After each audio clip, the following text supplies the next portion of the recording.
Okay, magandang hapon sa inyong lahat. Ganun yata pag senior citizen, ano? Siya yung nahuhuli. Ang bilis, ano? Kahapon lang, nag-start tayo. Ngayon, patapos na.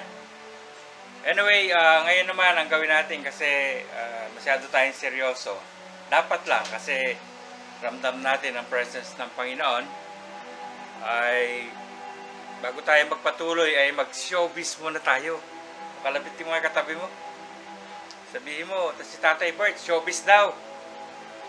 Okay, ilang araw pa lang ang nakakalipas ay meron tayong nabalitaan na isang dating sikat na manganta ay namatay. Ang masakit nito ay napakayaman po nito, itong showbiz na ito, itong mga awit na ito. Siguro alam nyo na, ang pangalan niya ay Claire de la Puente. Okay. Ang bus po nito ay mahigit 100. At nung atakihin po siya ay pumunta siya sa dinala siya sa isang malaking hospital. Kaya lang dahil puno, ay andun lang siya sa tent.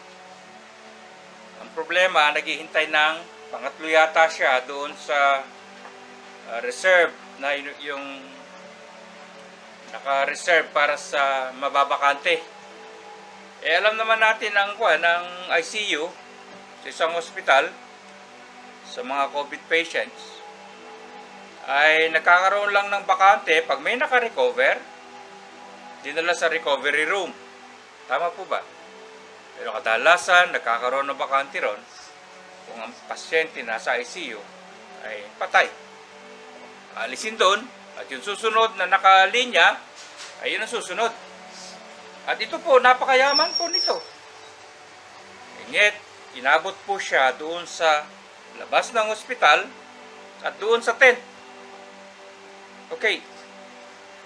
Sa ngayon po na bagong development, ay mapapansin po natin na karamihan ng mga hospitals ay puno na.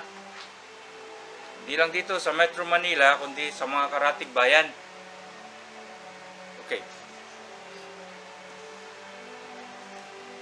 So, ito po ang dilema ngayon ng mga tao. So, ang gagawin ngayon, kung mga puno na, so saan sila pupunta? Saan sila magpapakwarantin? Ay walang iba kundi sa bahay.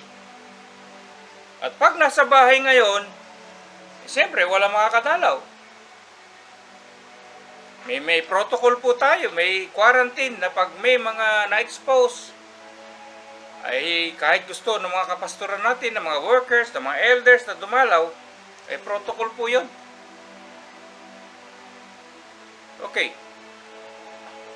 Naalala po nyo nung si Jesus ay nandito sa lupa, sa kanyang ministry, marami po siyang way na pamamaraan kung paano po magpagaling. Amen po. Meron yung 10 ketungin, nakaharap siya, sabi niya, pumunta kayo sa pari.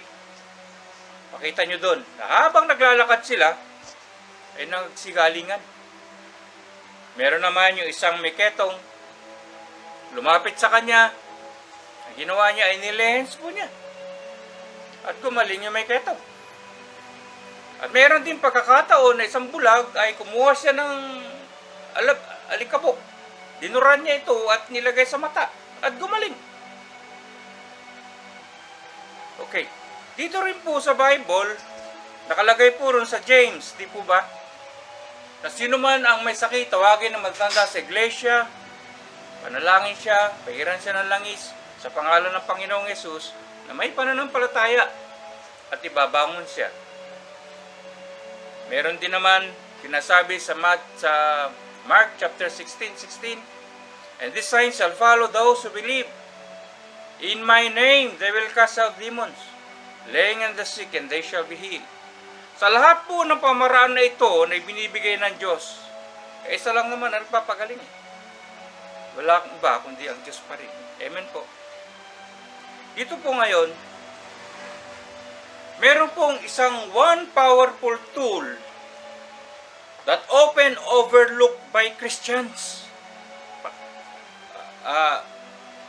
brothers and sisters in Christ, ay ready po nyo yung mga ballpen saka yung mga notebook po natin. Sa huli pa po tayo makakaroon ng komunyon. Kaya nga po nung na-cite ko kanina yung mga instances na nirelay po natin tungkol sa isang napakayaman, isang showbiz, and yet hindi siya makapasok sa ospital at inabutan po siya doon sa labas. At alam naman natin, karamihan ngayon, ang nangyayari dahil mga puno na yung mga ospital ay sa mga bahay na lang sila. Ano ngayon ang gagawin natin? Kahit naman gusto natin dalawin yung kasamahan natin, kamag-anak natin, eh siyempre may mga protocol na hindi tayo basta makapasok. At dito po sa pag-aaralan natin ngayon, meron pong one powerful tool that often overlooked by Christians. Isang pamaraan, ito po ay powerful. Regalo ng Diyos sa atin na madalas mawaglit o overlook ng mga Kristiyano na humaharap sa sakit o karamdaman sa kanilang katawan sa kapanahunan natin ngayon. Ito po ay ang pag-take ng komunyon. Taking of communion o yung banal na hapunan.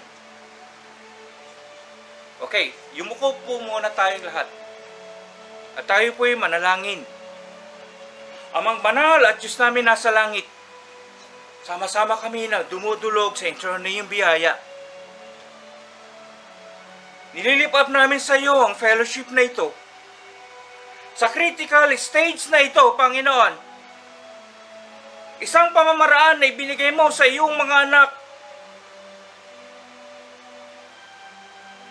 O banal na Espiritu, ikaw pong aming teacher, guide, comforter, helper, standby, and our God, tulungan mo kami na lubusang maunawaan ito, lalo na po sa mga panahon na ito. Salamat, Panginoon, na minsan di ka nagkulang.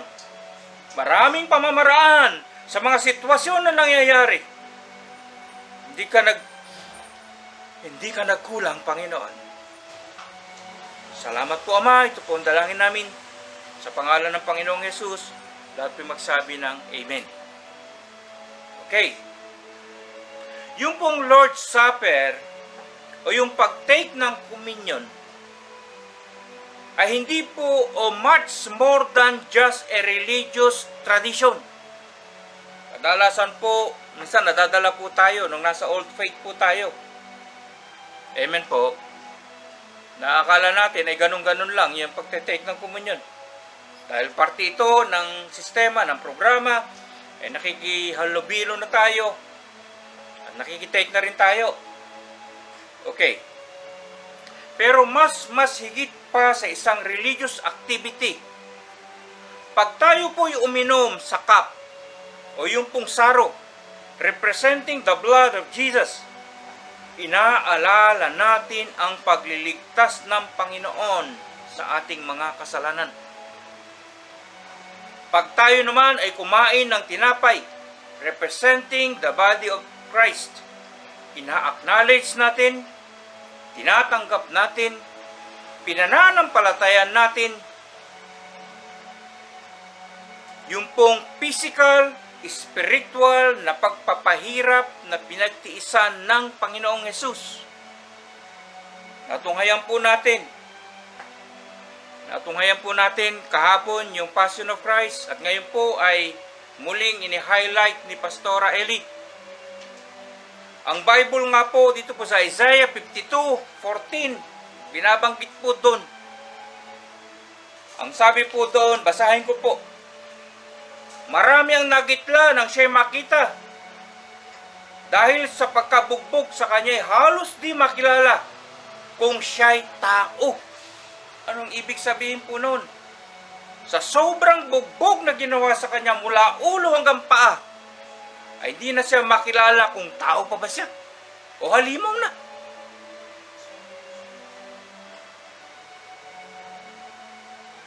So pag-take po natin nito ng tinapay, ina-acknowledge natin, ito'y nagre-represent ng body of Christ, ina-acknowledge natin, tinatanggap natin, pinapanampalatayan natin ang physical, spiritual torment. Jesus endured. Yung pinagtiisan po niya. Para po tayo mailigtas sa mga tukso, addiction, mga bisyo, pagkabahala o worry, pagkatakot, kahirapan, at sa bawat bahagi ng sumpa na ating namana. Ano po ang sinasabi ng Isaiah 53 verse 5? He was wounded for our transgressions. He was bruised for our iniquities.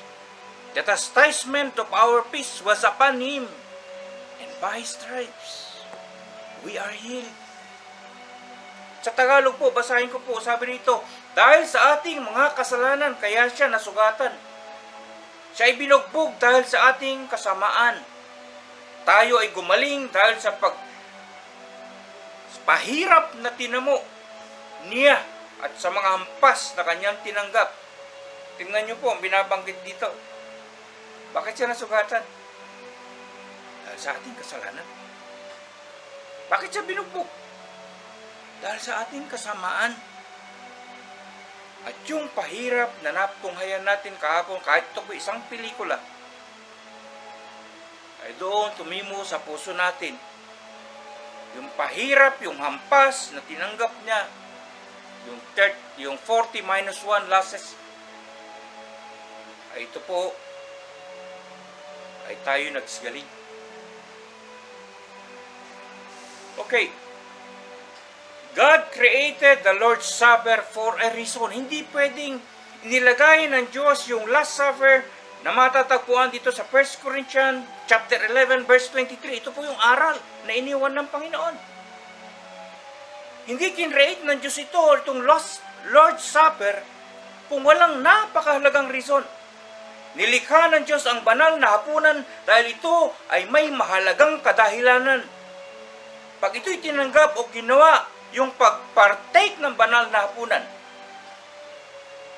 communion, ay dapat tanggap mo ang lahat na naging sakripisyo ng Panginoong Hesus at ang mga nakapalood po dito. Ano-ano ang nakapalood po dito? Brothers and sisters in Christ, ito po una ay salvation. Ito po yung kaligtasan sa impyerno. Pangalawa po ay redemption. Ano ba yung redeem? Madalas narinig natin yan. Redemption, redeem. Okay, yung pong redeem by the blood of Jesus Christ, delivered from Satan. Ibig sabihin nun, si Satan cannot have you. Ikaw na ay pag-aari ng Diyos. Reconciled to God, cleansed from our sins, and sanctified. Ano yung sanctified? Set apart. Yung mga believers, yung mga na-born again, yung mga Remanians, sinet apart po tayo ng Panginoon. Kapayapaan ng pag-iisip. Ito po yung nakapaloob sa pag-take po natin ng komunyon. Kagalingan sa lahat ng sakit. Hindi po sinabi dyan, yun lang sakit sa ulo, sakit ng ulo. Hindi po sinabi dyan na yun lang sakit ng tiyan. Dito po, kagalingan sa lahat ng sakit o karamdaman at total prosperity. O hindi lamang po pala kagalingan, pati bulsa sa pagtitake natin ng komunyon. Kung hindi mo alam ang mga ito, ay hindi mo mai-enjoy yung regalo na kanyang ibinigay sa iyo sa pamagitan ng kanyang sakripisyo. Amen po. Brothers and sisters in Christ, ito po ang mga pangako ng Panginoon. Pero kung hindi mo alam ang kalooban niya patungkol sa sitwasyon na ating dinadaanan, hindi natin mai-enjoy. Kaya nga po itong pinag-aaral natin ngayon ay itong komunyon. Sa pagdaan ng panahon, ito po, powerful tool na ito ay na-overlook ng mga Christians. Nabanggit ko nga kanina, maring nadala tayo ng old faith. Sapat na sa atin yung makikisama tayo na magtitake. Nadala ng panahon na hindi natin lubusang naintindihan. Kaya hindi natin ma-enjoy kung ano ang nakapaloob dito na kailangan natin, lalo na po sa panahon na ito. Hindi tayo makakilos ng yung freely na makakakilos po tayo na kagaya ng ginagawa po natin. Pero merong ibinigay na pamamaraan ang Panginoon na overlook lang ng mga Kristiyano. Tingnan nyo po, isang example na lang po dito. Ito rin naman ay patotoo ng ating senior pastor, si Pastor Boy. Sa mga camp natin, nagpa-testify siya. Ang testimony niya, dumating sa kanya yung karamdaman, excuse me po, pero ito po yung sinabi niya na salita. Dumating ang time na pag umiihi siya, may dugo. Gano'ng kagrabe na po yun. Ako, hindi doktor. Pero pagka ganun na, ay grabe po yun. Ang sabi nga ng mga kakilala niya, ay magpa-opera ka na lang, 1 oras lang yan, tapos. Pero ang pinili po ng ating senior pastor, saliksikin, itong komunyon na ito na binigay sa atin. At purihin ng Panginoon, ginagawa niya every day, umisan twice a day, umabot pa siya ng 3 times a day. At praise God po, kasama natin ang ating pastor at hindi siya nagpa-opera. Amen po, brothers and sisters in Christ.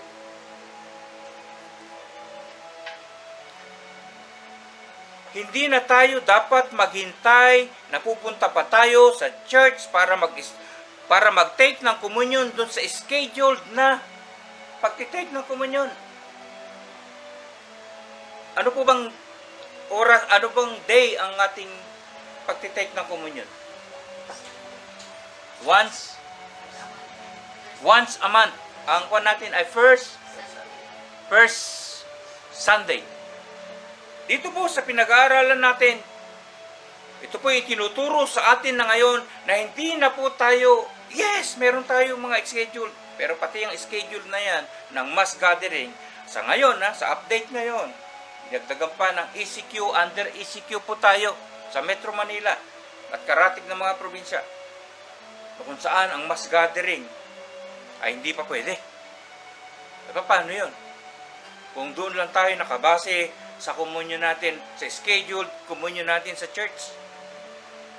Hindi na tayo dapat maghintay na pupunta pa tayo sa church para sa scheduled komunyon, para makapag-komunyon. Pwede na nating gawin ito kahit anong oras at kahit nasaan ka. Kaya kung hindi mo pa ginagawa ang pagkomunyon, madalas or on a regular basis, it's time to start. Brothers and sisters in Christ, it's time to start. Umpisahan na po natin yung komunyon. Yung may table tayo dyan at magiging healing table natin at compassion table. Every time mag-take tayo ng komunyon, itinutulak tayo upang lumalim sa ating pananampalataya kung ano ang covenant of God means to us. Lalong maintindihan yung pakikipagkasundo ng Diyos sa atin. At kung ano yung katawan at dugo ng Panginoong Hesus na binayaran para sa atin dahil siya ang naging ransom. Tandaan po natin, ang mga unbelievers ay napapagaling dahil sa habag ng Diyos. Pero sa mga believers, because of His covenant sa kanyang mga anak. Kaya pag nagtetake tayo ng komunyon, lalong lumalalim, tinutulak tayo na mapanampalatayanan, maintindihan ng lubusan. Ano yung kasunduan na yon na inoffer sa atin sa pamamagitan ng ating Panginoong Hesus? Amen po, brothers and sisters. Yes, maaring medyo mabigat to. Sige po. Pagtsagaan po natin. Lalo na at this time. Tandaan nyo po, ang Diyos hindi nagkukulang ng pamamaraan. Para yung mga bagay na masagkaan tayo sa kalalagayan natin ngayon, ay patuloy pa rin na magawa po natin. Amen po. Okay.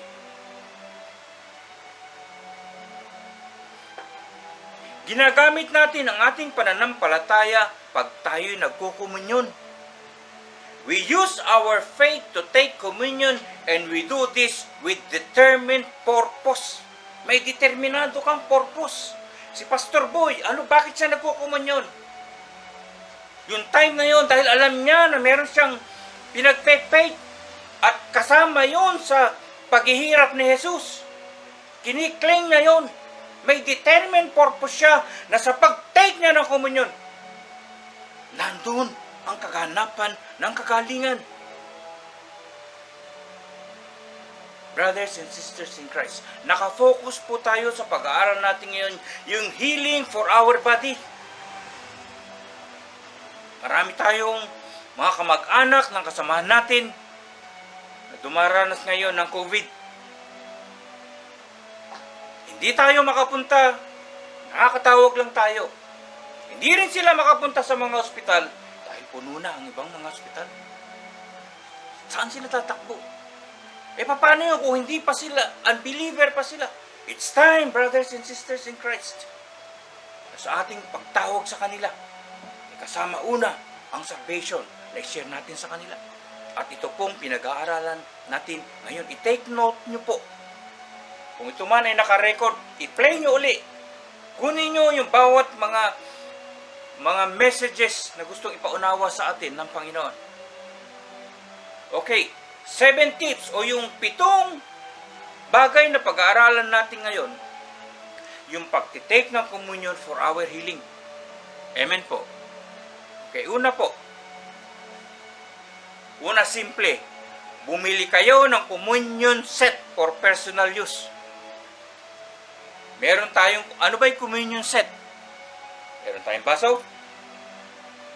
Okay, meron tayong mga, yung mga crackers lang.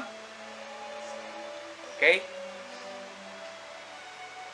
So, personal po natin yun. Sarili natin yun. Sino ba yung nagpe-faith? Tayo po na may mga dinaramdam. Kaya meron tayong personal na communion set. Pangalawa po, you take communion alone. Ikaw mismo. Sa bahay nyo, sa lamesa dyan.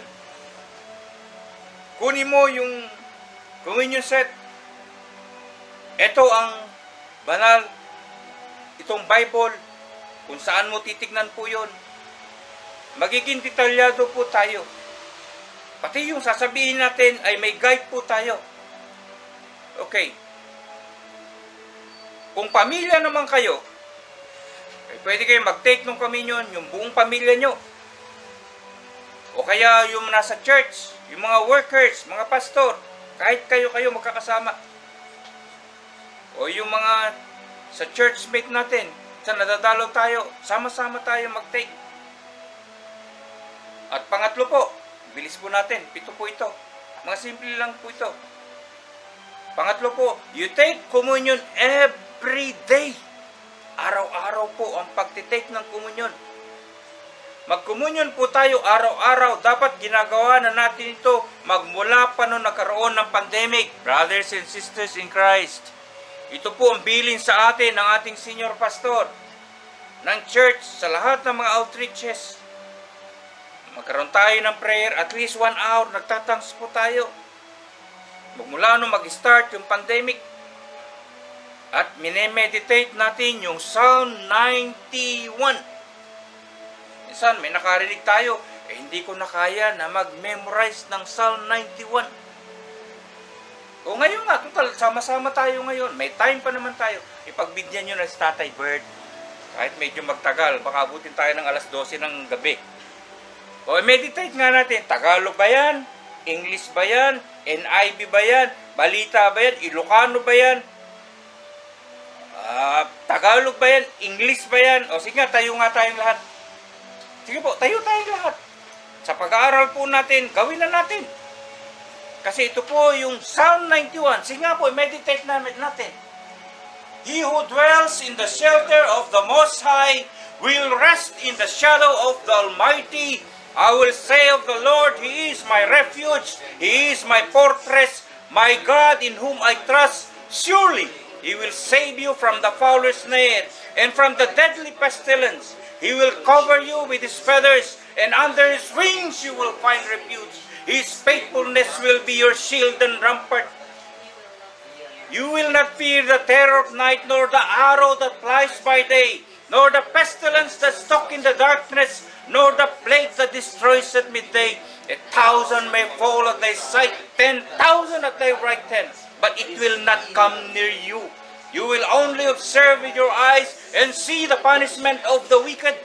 If you make the Most High your dwelling, even the Lord who is my refuge, then no harm will befall you.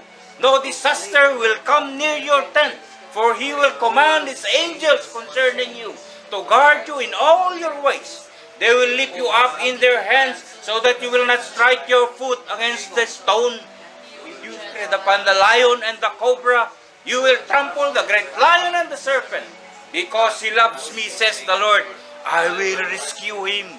I will protect him, for he acknowledges my name. He will call upon me, and I will answer him. I will be with him in trouble. I will deliver him and honor him. With long life will I satisfy him and show him my salvation. Sige po, makaupo na po tayo. Ako po ay 67 years old. Pero alam ko ang kahalagahan ng Psalm 91. Alam ni Pastor Boy yan bakit nire-require ang mga workers, ang mga pastors, ang mga elders na memoryado po ito.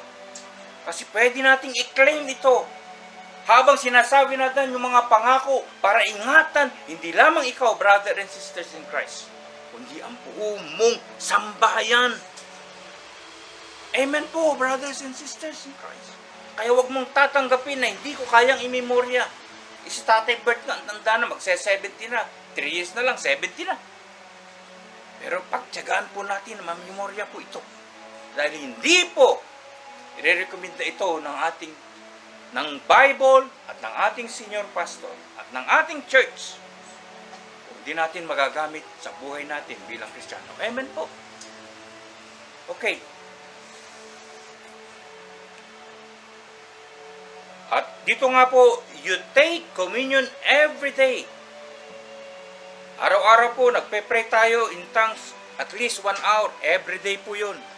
At minimeditate natin ang Psalm 91 sa proteksyon ng ating sambahayan. Ang Psalm 91 po kasi ay personal po yan. Ang sabi ng Bible, meditate the Word of God day and night. At ang magandang i-meditate, ito pong proteksyon ng Psalm 91. Amen po. Okay.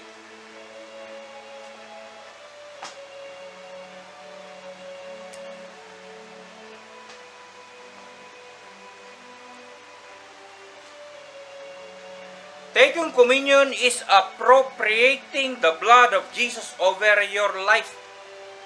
Thanking Him for all He has done. Pag tayo'y nagkomunyon, isinasailalim natin ang ating buhay sa banal na dugo ng Panginoong Hesus. Magpapasalamat tayo sa Kanya sa lahat ng Kanyang ginawa. Hindi po ito religious ceremony, brothers and sisters in Christ.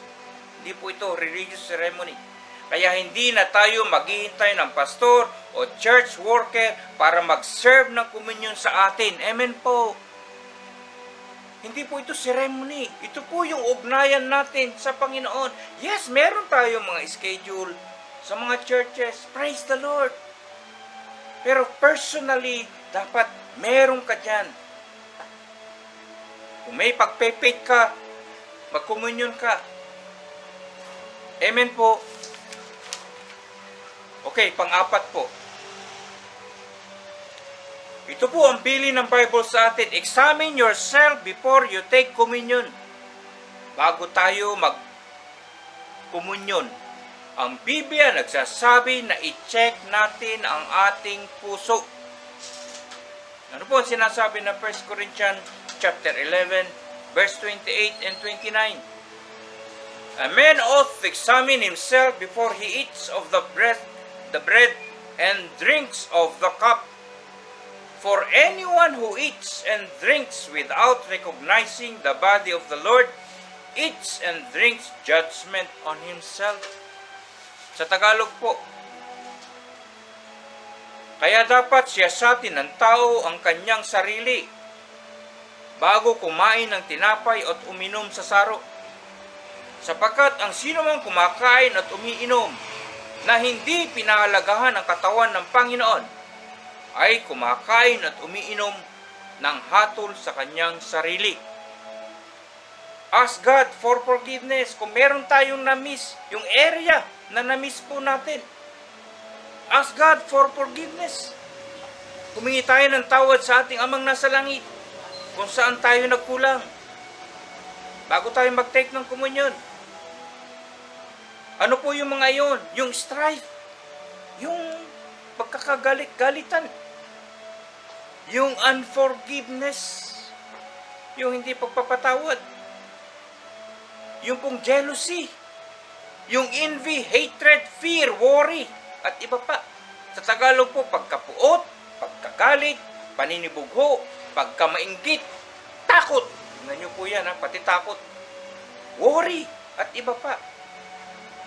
Also be sure you are not receiving communion just as a religious exercise. Paulit-ulit ko pong binabanggit na hindi ito religious exercise lang. Nagkukomunyon tayo hindi dahil ito'y religious exercise o activity lang. Dapat sa pagkukomunyon natin, tinatanggap natin ang lahat na naging sakripisyo ng Panginoong Hesus. Tingnan nyo po, una, tinatanggap natin ang lahat na naging sakripisyo ng Panginoong Hesus. Salamat sa napanood natin kahapon na Passion of Christ, sa mga paliwanag ng ating mga pastor, yung mga naging sakripisyo ng Panginoong Hesus. Yan po ay tinatanggap natin ang lahat na naging sakripisyo ng Panginoong Hesus. Ang sabi nga sa Isaiah, man of sorrow and familiar with sufferings. Man of sorrow, dinescribe siya.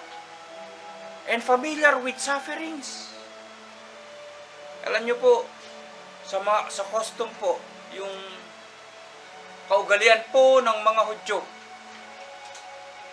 ang kawalan ng respeto, hindi po yung pagbubugbugin mo, yung pagpapaluin mo, yung pahiyaan mo, excuse me po, yung murahin mo, hindi po yun. Ang pinaka-degrading na pagpapahiya sa isang tao ay yung duduran mo sa mukha. Patayin mo na siya, pero wag lang yung duduran mo sa mukha. Kasi lahat ng kanyang pagkatao at pamilya niya, excuse me po, yung term na dinuduran sa mukha. Nakita natin yan sa Passion of Christ. Kung paano ang lahat, pati sa naglalakad, tinanggap lahat ni Jesus Christ yan. Para kanino po? Sabi nga na Pastora Ellie, para sa iyo, para sa kanya, para sa akin, at para sa ating lahat. Amen po. At pangalawa po, ang lahat ng mga biyayang nakapaloob po dito. Ano yung nakapaloob po? Doon sa naging sakripisyo ng Panginoong Hesus para po sa atin. Maliban sa alam natin, tinanggap natin, pinanampalatayaan natin na siya ay pinahirapan, ay yung nakapaloob na biyaya rito, na dahil sa ginawa niya sa kanyang katawan, na tiniis niya, ay ito ang parang covenant, ito yung covenant, ito yung agreement sa pamagitan ng dugo ng Panginoong Hesus. Hindi po yung kalakalahati lang ang pagtanggap natin pag tayo ay nagkomunyon, dahil hindi po natin matatanggap ang lahat ng biyaya na kapaloob sa naging sakripisyo ng Panginoong Hesus. Hindi po kalakalahati lang, hindi lang yung naging sakripisyo niya, kundi pati yung ano yung nakapaloob ng sakripisyo na yon na pwede nating angkinin. Dahil yan po, ang sinasabi ng Bible, yan po yung agreement Yan po yung covenant. Okay, tingnan nyo po sa 1 Corinthians chapter 11 verse 30. Basahin ko po. Kung ito'y kalahati lamang ang pagtanggap natin pag tayo nagkukumunyon. Ang sabi po rito, bakit nilagay ito? 1 Corinthians chapter 11 verse 30. That is why many among you are weak and sick, and a number of you have fallen asleep. Itong dahilan kung bakit mahihina at masaktin ang marami sa inyo at may ilang namatay na. Tandaan nyo po, brothers and sisters in Christ, ito po'y komunyon sa mga believers. Kaya dapat unawaan natin na mabuti para 100% natin na maklaim ano ang nakapaloob sa pamaraan ng pagtitake ng komunyon. Meron po bang pumapasok po sa atin? Meron po bang nabubuksan sa heart natin? Brothers and sisters in Christ. Okay, panglima po. Pag partake of the bread, ito po yung pag-take natin ng tinapay, pag tayo po yung nagkukumunyon. Ito po yung simbolo ng physical at spiritual torment o sufferings na dinanas ng Panginoong Hesus. Physical at spiritual torment o sufferings na dinanas ng Panginoong Hesus upang tayo ay iligtas sa lahat ng aspeto ng sumpa. At habang ito ay nasa ating isip, ito po yung pagtitake na ng komunyon na bago tayo to make ng bread. Nasa isip po natin yung ginawa ng Panginoong Hesus, yung physical, spiritual torment na sufferings niya. At habang nasa isip po natin yan, ito po ang guide na pananalangin. Kung ako po sa inyo, isulat niyo po ito. Sabi rin po rito, Panginoon, ito po'y prayer, bago i-take yung komunyon. Panginoon, hindi dapat na ako ay nagdaranas ng ganitong sakit o karamdaman. Ito'y panalangin. Hinahatulan ko ang sakit, karamdaman na ito na nagmula kay Satanas. At aking nire-reject, pinalalayas, at hindi ko tinatanggap ngayon at magpakailanman. Nakikisa ako sa sakripisyo ng iyong bugtong na anak na tinamo sa kanyang katawan at tinatanggap ko ang kasaganaan ng buhay na iyong ipinagkaloob sa akin sa pangalan ng Panginoong Hesus. Sabi ko po sa inyo kanina, magiging detalyado po tayo. I-guide po sa pagtitake po natin ng bread. Sa pagtake natin ng bread, i-quote po natin ito, pangahawakan po natin ito. Amen to, brothers and sisters in Christ. Okay. Ulitin ko po, Panginoon, hindi dapat na ako ay nagdaranas ng ganitong sakit o karamdaman. Hinahatulan ko ang sakit, karamdaman na ito na nagmula kay Satanas. At ang aking nire-reject, pinalalayas, at hindi ko tinatanggap ngayon at magpakailanman. Nakikisa ako sa sakripisyo ng iyong bugtong na anak na tinamo sa kanyang katawan at tinatanggap ko ang kasaganaan ng buhay na iyong pinagkaloob sa akin sa pangalan ng Panginoong Hesus. Kung di pa nyo nakuha po yan, ay i-replay nyo na lang po at habang tumatagal po ay nakukuha natin pinakabuod nito. At sa ating po pag-take ng komunyon ay dire-diretso na po ito. Hindi lamang sinasabi ng ating mga bibig, kundi sinasa puso po natin. Amen po. Panganim po, yung pag-partake naman ng cup, yung pong pag-take ng saro, ay meron po tayong gagawing confession.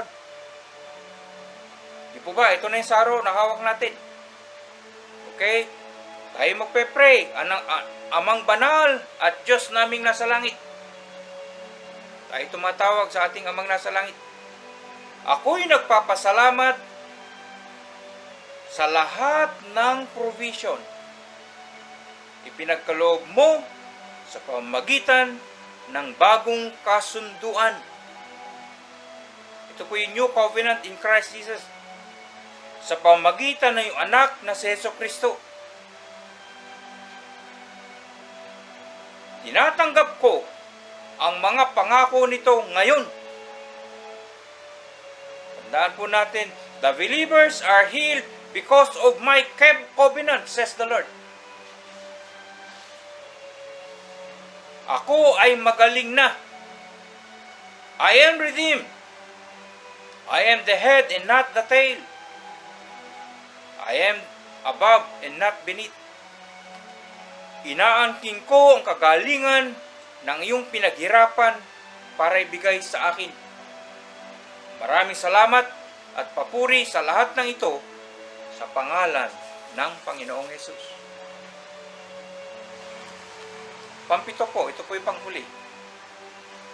Pagkatapos ng komunyon, settle your healing in your heart according to God's word. Settled na sa heart mo. Tapos pag-take mo ng komunyon na ito, nakapaloob dito ang kagalingan, settled na sa heart mo. Dahil ito ang kalooban ng Panginoon, by stripes we are healed. Magaling ka na, hindi ka umaasa na gagaling, kundi magaling ka na. Amen po. Kaya nga po, alam niyo po, may share ko lang po. Noong 2008, na-share ko na po ito nung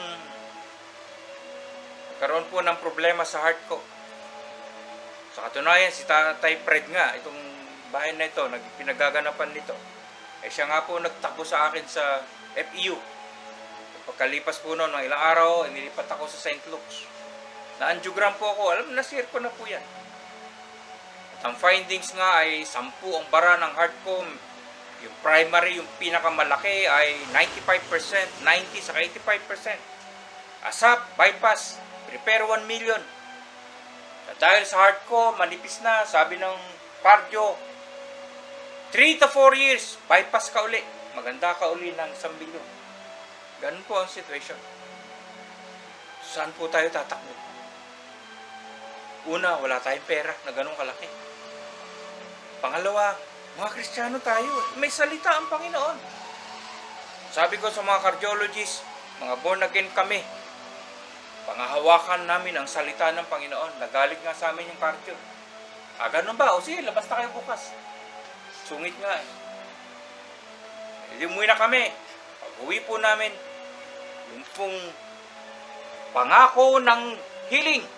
Meron nga ngayon, noong pong time na yun, wala pa ng ganun na mga reference. Paghahanap ka sa Bible, ano yung mga pangako ng Panginoon patungkol sa kagalingan. Buti nga ngayon, meron si Copeland na 101 healing verses. Meron din si Hagi. Meron din si Benihin. At yung nga po, naganap ako, sige, minemedit ko yung umaga. At praise God po, nagkaroon ng rema doon sa loob. At yung po, sinasabi ng 1 Corinthians chapter 6 verse 19, you are the temple of the Holy Spirit. Galing po sa loob. Madaling araw po yun. You are the temple of the Holy Spirit. So kung temple ako, hindi ko masyadong naintindihan. Okay, temple ako ng Holy Spirit. Ang tanggapin natin ang Panginoong Hesus. Ano ngayon? Sa pinagpe-faith ko. Doon din sa loob, lumabas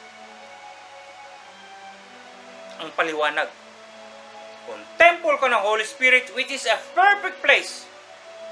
Kung templo ka, dapat wala yung sakit na yan sa puso mo. Sabi ko, tinayuan ko na po, ikaw Satanas, sinungaling ka. Ako'y templo ng banal na Espiritu. Naglulundag na po ako doon. From that time on, tignan nyo po. Halimbawa, may pera na kami, naka-bypass. So ano na pa ngayon? 2021. 2008. 11 years. Di dapat, dalawa na akong bypass. 10 years. 13 years. Pasensya na kayo, medyo mahina na yata ako sa sa numbers. So dapat dalawa na ang bypass ko, di ba? Kasi 3 to 4 years, bypass ka uli eh. Yun ang sabi ng cardio. Sa 67 years old, mag-bypass ka ng span of 3 years o 4 years. Kakayanin ba ng katawan natin na ito? I doubt. Pero ang Diyos po ay mabuti. Matapat siya sa mga anak niya. 13 years na, ito na po tayo. Nakatayo ako sa harapan na nagte-testify.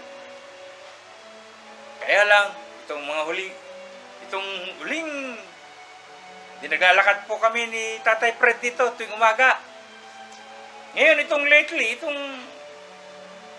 bago mag-pandemic, ay namagayang pa ako.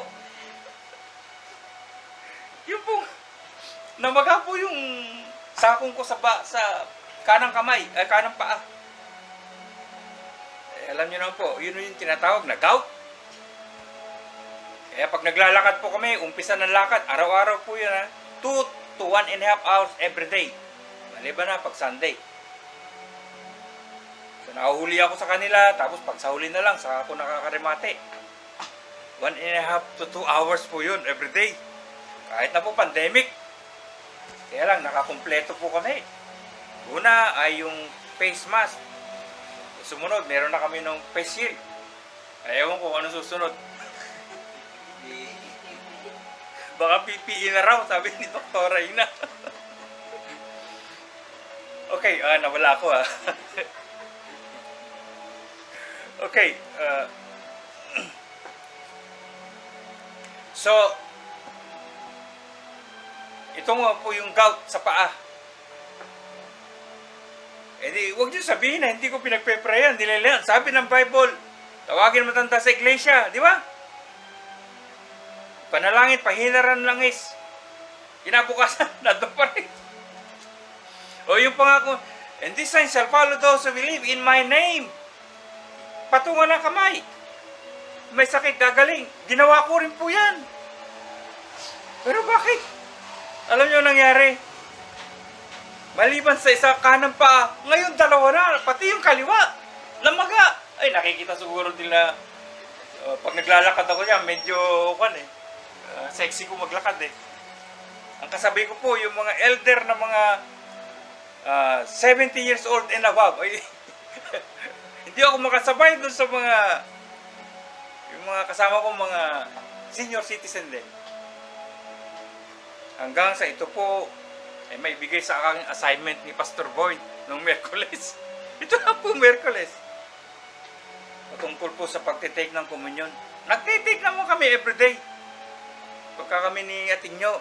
Pero hindi po karito ka-expound ng ibig sabihin ng komunyon. Magmula po nung Miyerkules, ay nung Huwebes na, kinabukasan, sabi ko, aangkinin ko itong pangako na ito. Magkukumunyon ako, minsan, pag naramdaman ko uli, pangalawa uli. Pag hapon na, may naramdaman ako uli, magkumunyon uli ako, i-recite ko po itong pinag-aaralan po natin. At praise God, ito po ako, ilang oras na ako nakatayo. Hanggang alas 12 po ako rito pwede. Amen po. Okay. Ano man ang ating kinakaharap, kasalanan, sakit, droga, weight problem, yung pong timbang, o super taba, Jenny Ann, nakikinig ka, o super taba, worry, strife, old habits, or any situation in your finances, kasamang finances, tingnan nyo po. You can be delivered through properly receiving the Lord's Supper or Communion. Ang katawan at dugo ng Panginoong Hesus ay sapat-sapat nang mapunan ang bawat bahagi ng ating buhay at pagkatao. Sa English po, sabi ron, the body and blood of Jesus Christ covers every area of our existence. Sapat-sapat po ang kanyang katawan at dugo ng Panginoong Hesus para sa existence ng human race. Amen po, brothers and sisters in Christ. Dalhin natin ang ating sarili sa harapan ng Diyos at mag-communion kagaya ng mga Israelites. Tingnan nyo po yung Israelites, bago sila umalis ng Egypt, nag-take po sila ng communion sa pamagitan, shadow lang po yun ni Jesus Christ, yung pong pinarte nilang mga alagang hayop na may specification. Kumain po sila noong gabi bago sila lumakad. Ano po ang naging attitude ng mga Israelites? Kagaya po ng mga Israelites, ready sila na tanggapin ang kagalingan sa kanilang mga katawan. Kaya naman, tingnan nyo po, wala ni isa ang lumabas sa Egypt sa mahigit na 3 milyon. Wala ni isa na may sakit. Posible naman. Di ba? Eh lang 10 tao, tanongin mo, meron lang may dinaramdam doon. Mahigit 3 milyon. Sa pagsunod po nila, pagtitake nila, shadow pa nga yun na mangyayari sa hinaharap. Yung pinarte nila na yun ang kinain nila, yun po yung komunyon. Eh ngayon pa po na nangyari sa pamagitan ng kanyang bugtong na anak na ating napakinggan, na ating napanood, na ipiniwalag sa atin ng mga kapastoran ang kahalagahan ng pagtitake ng communion at ready na tanggapin ang kagalingan sa kanilang mga katawan. Maglaan tayo ng panahon o fellowship sa harapan ng Diyos sa ating pag-take ng communion. Minsan napakabilis. Pero sa atin, sa personal po natin na pag-take ng communion, nag-uusap kayo ng Panginoon. Sabihin mo kung ano yung covenant niya, yung mga nakapaloob po dito sa pag-take mo ng communion, yung i-express mo yung pagsunod mo, pananampalataya mo sa mga ginawa at tiisin na ginawa ng Panginoong Hesus. Brothers and sisters in Christ, okay, ready na po ba tayo sa pag-take ng communion? O sige po, i-ready na po natin habang inaawit po natin. Awitin nga natin muli yung inawit kanina ng mga taga-Mauban, yung pong luwalhatiin ka. Okay, tayo po tayong lahat. Habang ang isa sa atin nagpe-prepare ng communion, ay tayo po umawit. Awitin natin, luwalhatiin ka. Oh, hallelujah. Luwalhati ka po namin.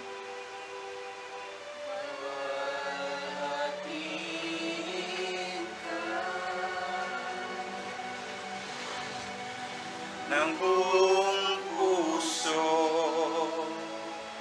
at isipan,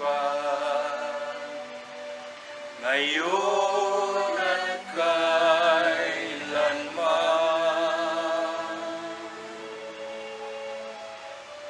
Ikaw ang buhay ko. Hallelujah.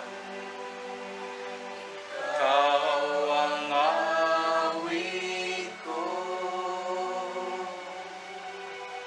ang pag-ibig mo'y walang katulad. Jesus, purihin ka sa aking buhay. Oh, hallelujah! Itataas kita sa lahat ng sandali, papupurihan ka, kailan may di ka nagkulang. Iyaya mo'y sapat, Panginoon, minamahal sa aking buhay, sa aking buhay. Itataas kita sa lahat ng sandali, papupurihan ka, kailan may di ka nagkulang. Biyaya mo'y sapat, Panginoon, minamahal kita. Panginoon,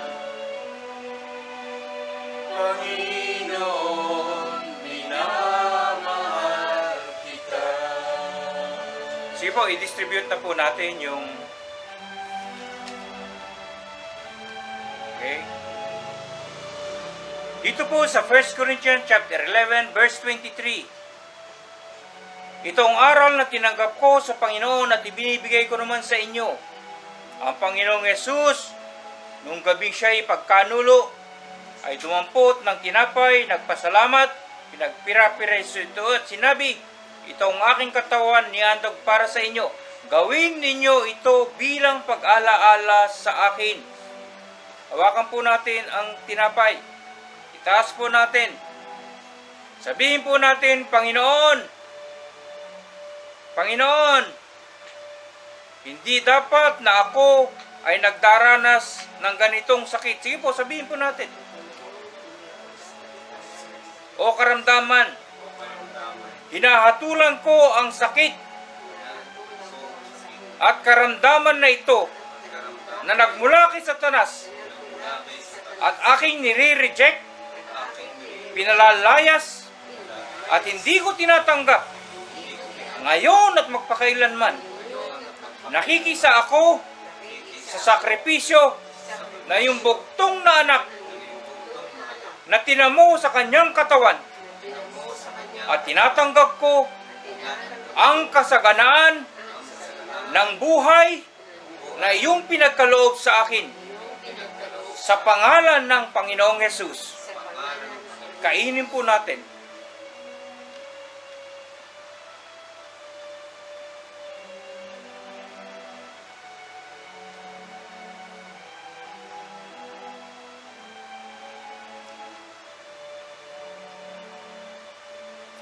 Gayon din naman, matapos maghapunan, ay hinawakan niya ang saro at sinabi, ang sarong ito ang bagong tipan na pinagtitibay ng aking dugo. Tuwing iinumin ninyo ito, gawin ninyo bilang pag-alaala sa akin. Pagkat tuwing kakain kayo ng tinapay na ito, at inom sa sarong ito, ay pinapahayag ninyo ang kamatayan ng Panginoon hanggang sa muling pagpariton niya. Itaas po natin ang saro. Amang banal at Diyos naming nasa langit. Sige po, sabihin po natin. Ako'y nagpapasalamat sa lahat ng provision ipinagkaloob mo sa pamamagitan ng bagong kasunduan, sa pamamagitan ng iyong anak na si Jesucristo. Tinatanggap ko ang mga pangako nito ngayon. Ako ay magaling na. I am redeemed. I am the head and not the tail. I am above and not beneath. Inaangkin ko ang kagalingan ng iyong pinaghirapan para ibigay sa akin. Maraming salamat at papuri sa lahat ng ito sa pangalan ng Panginoong Hesus. Inumin po natin. Sige nga po, muli awitin natin sa aking buhay.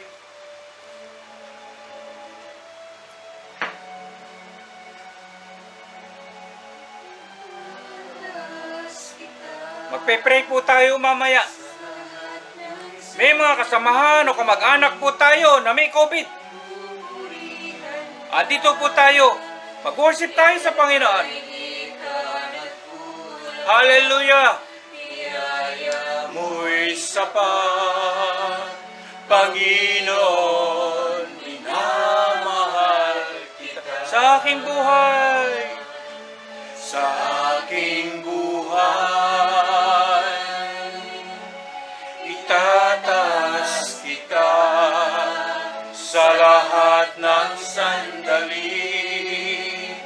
Papupurihan ka, kailan may di ka nagkulang. Biyaya mo'y sapat, Panginoon, minamahal kita. Tayo po'y magtatangs, pray in the Spirit. Lahat po tayo, kabuuan ng Rema. Sige, mag-start po tayo na magtangs. Oh, hallelujah. Urabashara bakanda rabasyara bakanda rabasi. Yamara bashara bakanda rabasi. Oh, rabashara bashara bakala bakanda rabasi. Yamara bashara bakala bakanda rabasi. Sige po, palabasin natin sa bibig natin. Pray in the Spirit. Pray in tongues. Hallelujah. Urabashara bashara bakanda rabasi. Nairabashanda Sharabakala Bakanda Rabasi. Yamara Bashara Bakala Bakala Bakanda Rabasi. Nairabashara Bashara Bakala Bakanda Rabasi. Urabashanda Sharabakanda Rabasi. Urabashara Bashara Bakala Bakanda Rabasi. Nairabashara Bakala Bakanda Rabasi. Urabashara Bashara Bakala Bakanda Rabasi. Nairabashanda Sharabakala Bakanda Rabasi. Hamrazara Bakala Bakanda Rabasi. Yamara Bashara Bashara Bakala Bakanda Rabasi.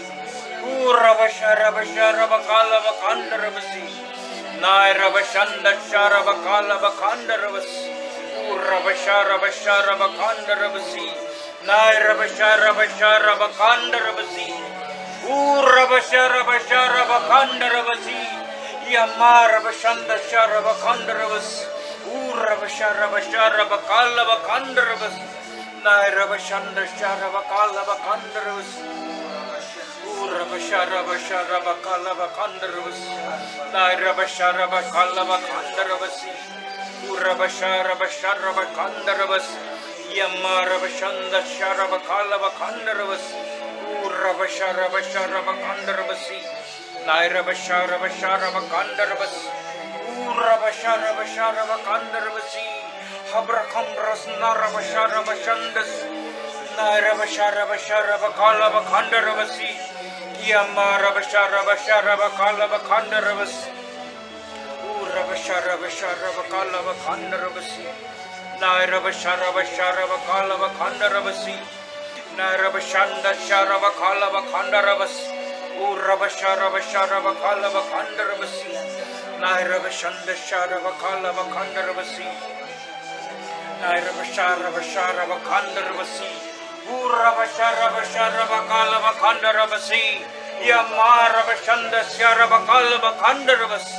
Nairabashara Bashara Bakala Bakanda Rabasi. Nairabashara Bashara Bakala Bakanda Rabasi. Urabashara Bashara Bakanda Rabasi. Arabashanda Shara Bakanda Rabasi. Nairabashara Bashara Bakanda Rabasi. Urabashi Rabakanda Rabashi. Yamara Bashanda Urabashara Bashi.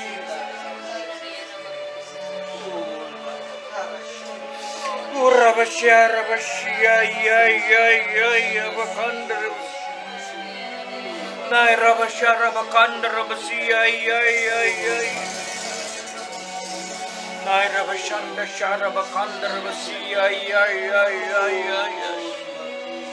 Nairabashanda Shara Bakala Bakanda Rabasi. Nairabashara Bakanda Rabasi. Ay. Kamrasi. Urabashara Bashara Bakala Bakanda Rabasi. Ay.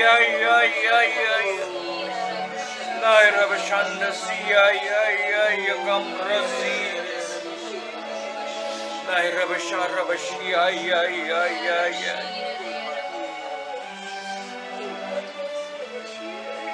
Nanghulihin po si James sa Bible. Nanghulihin si James, si Apostle James. Hindi na nalangin ang kongregasyon, ang mga believers. Siya po ay napatay. Pinatay ni Herod. Pero nung nagpray ang mga believers, nung hulihin si Pedro, prayer without ceasing, nanalangin sila sa Panginoon. Nagpadala ng anghel, nagpadala ang Diyos ng anghel. At iniligtas si Pedro. Ngayon po, nagkakaisa tayo sa panalangin. I-lift up natin ang mga kakilala natin, kasamaan natin, kamag-anak natin na itong COVID-19. Gagamitin natin ang authority na binigay sa atin ng Panginoon bilang kanyang mga anak. Sige, sabihin po natin, ikaw, Espiritu ng COVID-19 sa pangalan ng Panginoong Hesus. Lumayas ka. Sabihin niyo po kung sino po yung kamag-anak niyo. Kayo po makipag-usap sa Panginoon. Lumayas ka sa pangalan ni Hesus. Sa pangalan ni Hesus. Nag-agree ang body of Christ, O Lord, as you have said in your word. Prayer of agreement ng iyong mga anak, kagaya nung panahon ni Apostol Pedro. Nagkaisa sila sa panalangin at ginamit ang authority ng pananalangin. At hindi ka nagkulang, Panginoon. At ganon din sa oras na ito, nililip up namin sa iyo ang mga kamag-anak namin na unbelievers na may mga kapansanan. Ang hinihingi po namin ang habagan mo, Panginoon. Ang kahabagan mo na panghabang panahon. Iunat mo po ang iyong mapagpalang kamay. Abutin mo po ang bawat isa sa kanila. At ganun din, ikaw, Espiritu ng COVID-19 sa mga mahal namin sa buhay na ito. Lumayas ka sa pangalan ni Jesus. Sa pangalan ni Jesus. At ganun din, special request ng panalangin. Nakakaisa po ang kabuuan ng Rema. Itinataas namin sa iyo ang pamangkin ni Pastor Boy na nasa Amerika. At ikaw, spirit of infirmity sa kanyang katawan ay aming sinusuway, pinalalayas sa pangalan ni Jesus. Sa pangalan ni Jesus. Sa pangalan ni Jesus. At Lord, ang iyong mapagpalang kamay, ay hindi maigsi, Panginoon. You are not constrained by time or space. Ang sabi mo sa iyong salita, sa iyong mga latay, kami na iyong pinagaling. Kaya Lord, ang iyong mapagpalang kamay, abutin mo si Jed, Panginoon. And we declare healing, O Lord Jesus, from the top of his head down to the sole of his feet. In Jesus' name we pray. Amen and amen. So, brothers and sisters in Christ, kung meron man tayo mga kamag-anak, kung ang tanong nga, paano yung mga unbeliever? Hindi pa namin sila madalaw. Baka ito na ang time, gamitin nyo po yung multimedia, yung video call. Tawagan nyo po sila. Makikinig po sila sa inyo, lalo na po ngayon na meron silang dinaramdam. I-share nyo po ang gospel ni Jesus Christ, patanggapin nyo po. At yung ginawa po natin na komunyon ngayon, manguna po kayo through video call. Makikiisa po yan, mag-gather sila ron sa bahay na yon na tinamaan nito. At mag-komunyon po tayo. Kayo mag-lead, hindi pa nila alam. Kayo mag-lead. Hindi lamang isang beses, kahit sa tanghali, kahit sa hapon. Gamitin natin itong mga napag-aralan natin, itong mga naisulat natin na ito. Kung may na-miss po kayo, balikan nyo po. Ang pangako ng Panginoon ay hindi pwedeng hindi magkatotoo. Amen po, brothers and sisters in Christ. At this point in time, may mga hindrances, hindi tayo makakilos. Pero ang Diyos po, hindi nawawalan ng paraan. At ito nga po, itong pagtitake po natin ng komunyon. Amen po. Sige po. Okay, meron pa po rito. Sige nga po, taas natin ang kamay natin. Sige po, mag-thanks po tayo. Oh, hallelujah. Hallelujah. Okay, sa oras na ito, Panginoon, prayer of agreement na iyong mga anak, nagkakaisa po ang kabuuan ng Rema. Nililip up namin sa iyo si Girly na isang worker.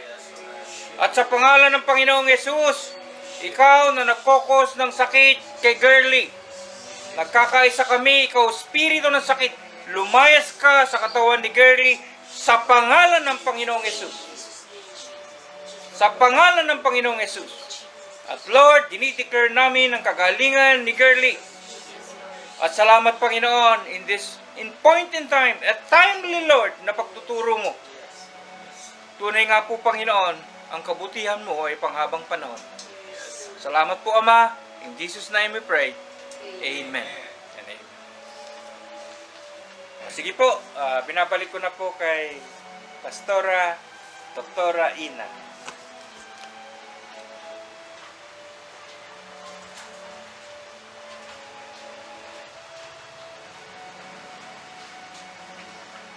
Ayan, so praise God po. So, purihin po ang Panginoon. Madami po tayong natutunan ngayong mini camp, no? Yung ating 2-day virtual service. So, purihin po ang Panginoon. Gamitin po natin, i-apply po natin lahat ng mga natutunan po natin. Amen po.